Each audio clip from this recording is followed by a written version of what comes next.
Bawat success mo po or bawat stage or level, kina-conquer mo yan.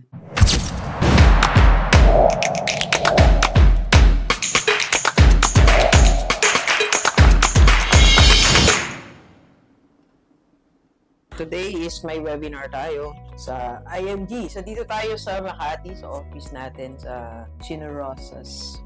Anyway, pero bago yun, mag-vlog muna tayo. And pakita natin ang tunay na success.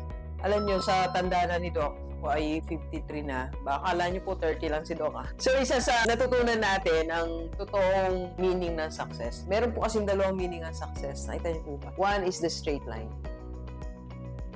Tawag po dyan ay simple success lang. Simple.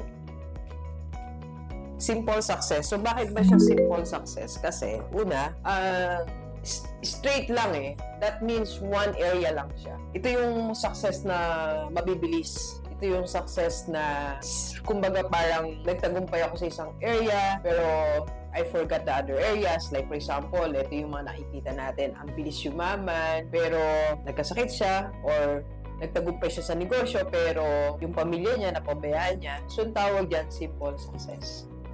So, meron naman tayong tinatawag na, yung isa, tawag ko dyan ay stage-based success. So, ito yung, hindi siya straight line, kasi yung bawat success mo po, or bawat stage or level, kina-conquer mo yan. Talagang pinagtatagumpayan mo all aspects. At yung requirement for that, ginagawa mo talaga siya. Okay? So, dahan-dahan siya, hindi siya ganun kabilis, pero umakyat ka sa next level ng matibay. So, ang tawag ko po dyan is stage-based success. So, yung tawag ng iba ay complex success. Pero for me, kahit anong tawag natin. For me, ito, magandang tingnan, straight, pero mas ano to eh. Sabi nga nila sa Tagalog, mapuyaw, hindi ko alam tama ako